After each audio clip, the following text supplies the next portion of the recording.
प्रिय देशवासियों, नमस्कार।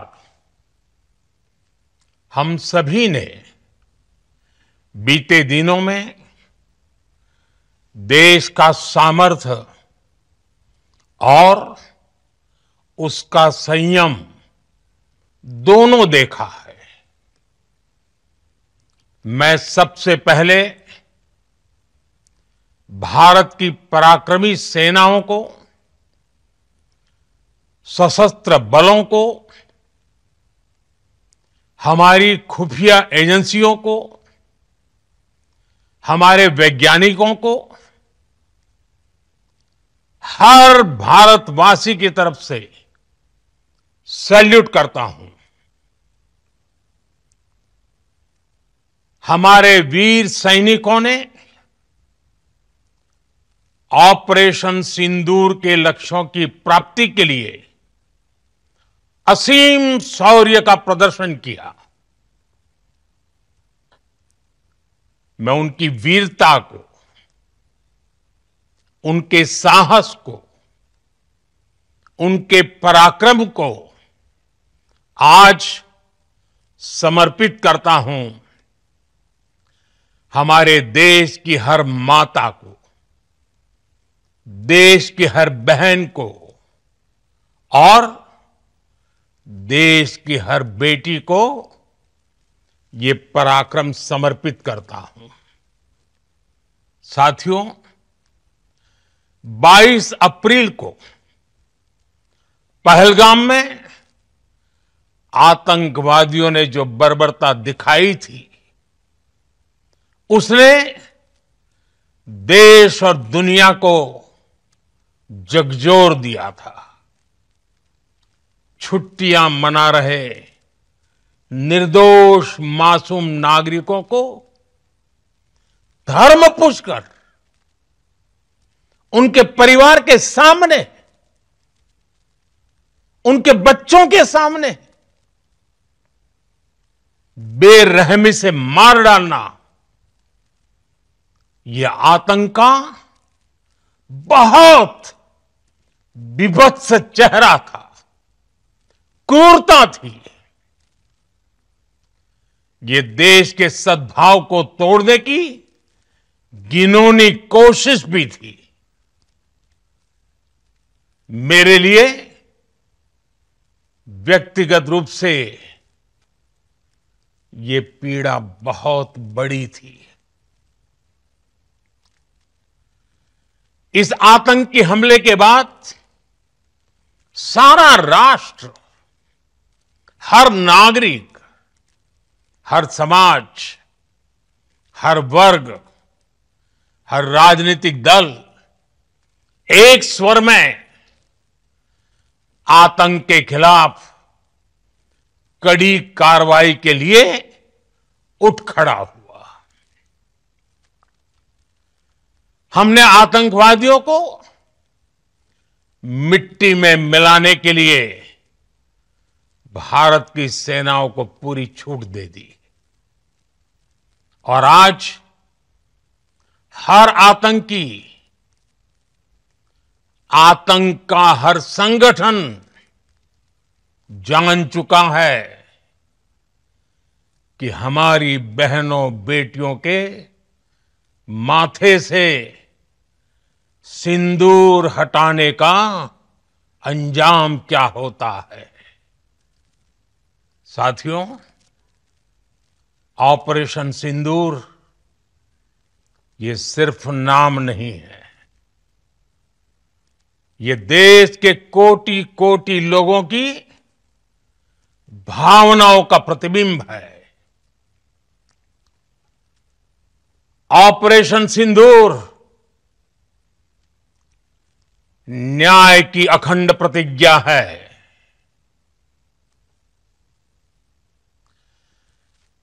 6 मई की देर रात 7 मई की सुबह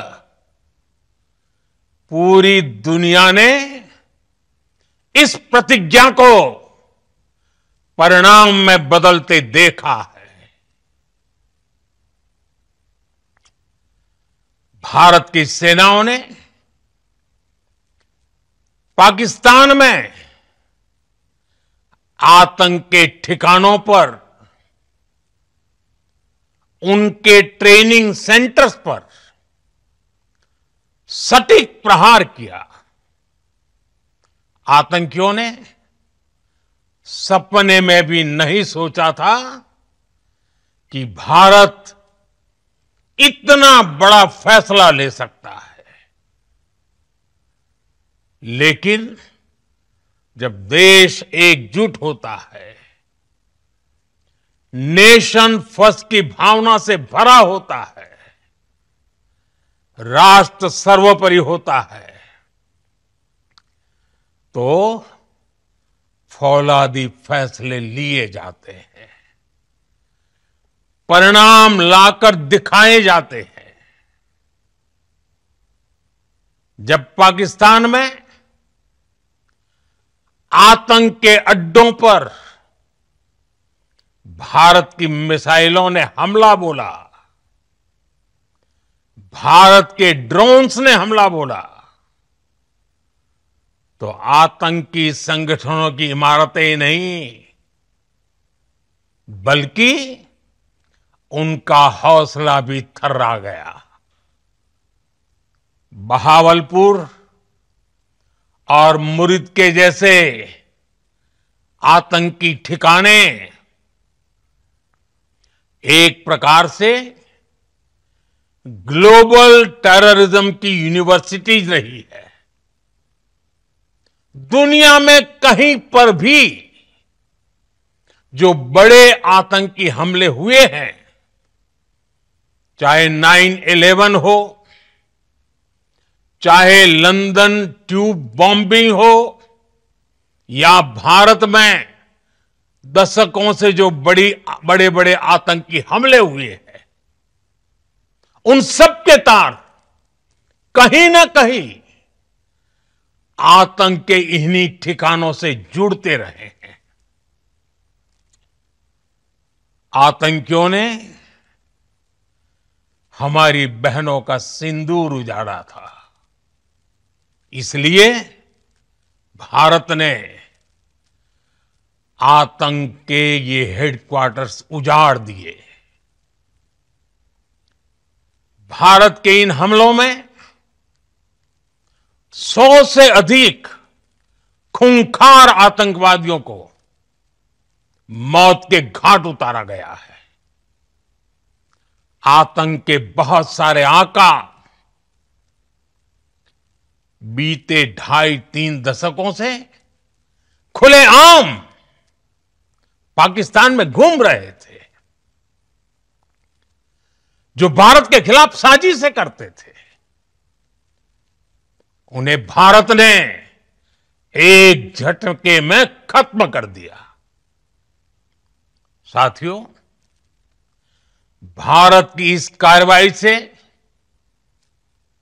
पाकिस्तान घोर निराशा में गिर गया था, हताशा में गिर गया था, बौखला गया था। और इसी बौखलाहट में उसने एक और दुस्साहस किया। आतंक पर भारत की कार्रवाई का साथ देने के बजाय पाकिस्तान ने भारत पर ही हमला करना शुरू कर दिया। पाकिस्तान ने हमारे स्कूलों, कॉलेजों को, गुरुद्वारों को, मंदिरों को, सामान्य नागरिकों के घरों को निशाना बनाया। पाकिस्तान ने हमारे सैन्य ठिकानों को निशाना बनाया। लेकिन इसमें भी पाकिस्तान खुद बेनकाब हो गया। दुनिया ने देखा कि कैसे पाकिस्तान के ड्रोन्स, पाकिस्तान की मिसाइलें भारत के सामने तिनके की तरह बिखर गई। भारत के सशक्त एयर डिफेंस सिस्टम ने उन्हें आसमान में ही नष्ट कर दिया। पाकिस्तान की तैयारी सीमा पर वार की थी, लेकिन भारत ने पाकिस्तान के सीने पर वार कर दिया। भारत के ड्रोन्स, भारत की मिसाइलों ने सटीकता के साथ हमला किया। पाकिस्तानी वायुसेना के उन एयरबेस को नुकसान पहुंचाया, जिस पर पाकिस्तान को बहुत घमंड था। भारत ने पहले 3 दिनों में ही पाकिस्तान को इतना तबाह कर दिया जिसका उसे अंदाजा भी नहीं था। इसलिए भारत की आक्रामक कार्रवाई के बाद पाकिस्तान बचने के रास्ते खोजने लगा। पाकिस्तान दुनिया भर में तनाव कम करने के लिए गुहार लगा रहा था और बुरी तरह पीटने के बाद इसी मजबूरी में 10 मई की दोपहर को पाकिस्तानी सेना ने हमारे डीजीएमओ को संपर्क किया। तब तक हम आतंकवाद के इंफ्रास्ट्रक्चर को बड़े पैमाने पर तबाह कर चुके थे। आतंकियों को मौत के घाट उतार दिया गया था। पाकिस्तान के सीने में बसाए गए आतंक के अड्डों को हमने खंडहर बना दिया था। इसलिए जब पाकिस्तान की तरफ से गुहार लगाई गई, पाकिस्तान की तरफ से जब ये कहा गया कि उसकी ओर से आगे कोई आतंकी गतिविधि और सैन्य दुस्साहस नहीं दिखाया जाएगा, तो भारत ने भी उस पर विचार किया। और मैं फिर दोहरा रहा हूं, हमने पाकिस्तान के आतंकी और सैन्य ठिकानों पर अपनी जवाबी कार्रवाई को अभी सिर्फ स्थगित किया है। आने वाले दिनों में हम पाकिस्तान के हर कदम को इस कसौटी पर मापेंगे कि वो क्या रवैया अपनाता है। साथियों, भारत की तीनों सेनाएं, हमारी एयरफोर्स, हमारी आर्मी और हमारी नेवी, हमारी border security force BSF, Bharat के अर्धसैनिक बल लगातार अलर्ट पर है। सर्जिकल स्ट्राइक और एयर स्ट्राइक के बाद अब ऑपरेशन सिंदूर आतंक के खिलाफ भारत की नीति है। ऑपरेशन सिंदूर ने आतंक के खिलाफ लड़ाई में एक नई लकीर खींच दी है। एक नया पैमाना, न्यू नॉर्मल तय कर दिया है। पहला, भारत पर आतंकी हमला हुआ तो मुंह तोड़ जवाब दिया जाएगा। हम अपने तरीके से, अपनी शर्तों पर जवाब देकर रहेंगे। हर उस जगह जाकर कठोर कार्रवाई करेंगे जहां से आतंक की जड़ें निकलती हैं। दूसरा, कोई भी न्यूक्लियर ब्लैकमेल भारत नहीं सहेगा। न्यूक्लियर ब्लैकमेल की आड़ में पनप रहे आतंकी ठिकानों पर भारत सटीक और निर्णायक प्रहार करेगा। तीसरा, हम आतंक की सरपरस्त सरकार और आतंक के आकाओं को अलग अलग नहीं देखेंगे। ऑपरेशन सिंदूर के दौरान दुनिया ने पाकिस्तान का वो घिनौना सच फिर देखा है, जब मारे गए आतंकियों को विदाई देने पाकिस्तानी सेना के बड़े बड़े अफसर उमड़ पड़े।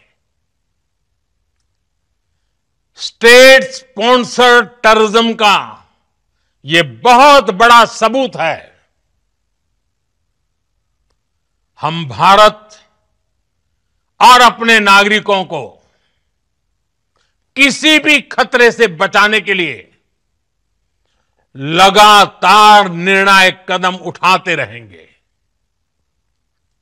साथियों, युद्ध के मैदान पर हमने हर बार पाकिस्तान को धूल चटाई है और इस बार ऑपरेशन सिंदूर ने नया आयाम जोड़ा है। हमने रेगिस्तानों और पहाड़ों में अपनी क्षमता का शानदार प्रदर्शन किया और साथ ही न्यू एज वॉरफेयर में भी अपनी श्रेष्ठता सिद्ध की। इस ऑपरेशन के दौरान हमारे मेड इन इंडिया हथियारों की प्रामाणिकता सिद्ध हुई। आज दुनिया देख रही है 21वीं सदी के वॉरफेयर में made in India defence equipments, इसका समय आ चुका है। साथियों, हर प्रकार के आतंकवाद के खिलाफ हम सभी का एकजुट रहना, हमारी एकता हमारी सबसे बड़ी शक्ति है। निश्चित तौर पर ये युग युद्ध का नहीं है, लेकिन ये युग आतंकवाद का भी नहीं है। टेररिज्म के खिलाफ जीरो टॉलरेंस, ये एक बेहतर दुनिया की गारंटी है। साथियों, पाकिस्तानी फौज, पाकिस्तान की सरकार जिस तरह आतंकवाद को खाद पानी दे रहे हैं, वो एक दिन पाकिस्तान को ही समाप्त कर देगा। पाकिस्तान को अगर बचना है तो उसे अपने टेरर इंफ्रास्ट्रक्चर का सफाया करना ही होगा। इसके अलावा शांति का कोई रास्ता नहीं है। भारत का मत एकदम स्पष्ट है। टेरर और टॉक एक साथ नहीं हो सकते। टेरर और ट्रेड एक साथ नहीं चल सकते और पानी और खून भी एक साथ नहीं बह सकता। मैं आज विश्व समुदाय को भी कहूंगा, हमारी घोषित नीति रही है, अगर पाकिस्तान से बात होगी तो टेररिज्म पर ही होगी। अगर पाकिस्तान से बात होगी तो पाक ऑक्युपाइड कश्मीर पीओके उस पर ही होगी। प्रिय देशवासियों, आज बुद्ध पूर्णिमा है। भगवान बुद्ध ने हमें शांति का रास्ता दिखाया है। शांति का मार्ग भी शक्ति से होकर जाता है। मानवता शांति और समृद्धि की तरफ बढ़े, हर भारतीय शांति से जी सके, विकसित भारत के सपने को पूरा कर सके, इसके लिए भारत का शक्तिशाली होना बहुत जरूरी है। और आवश्यकता पड़ने पर इस शक्ति का इस्तेमाल भी जरूरी है। और पिछले कुछ दिनों में भारत ने यही किया है। मैं एक बार फिर भारत की सेना और सशस्त्र बलों को सैल्यूट करता हूं। हम भारतवासी के हौसले, हर भारतवासी का एकजुटता का शपथ, संकल्प, मैं उसे नमन करता हूं। आपल्या परिसरातील बातम्या आमच्यापर्यंत पोहोचवण्यासाठी स्क्रीनवर दिलेल्या क्रमांकावर संपर्क साधू शकता। दूरध्वनी क्रमांक 8652414343।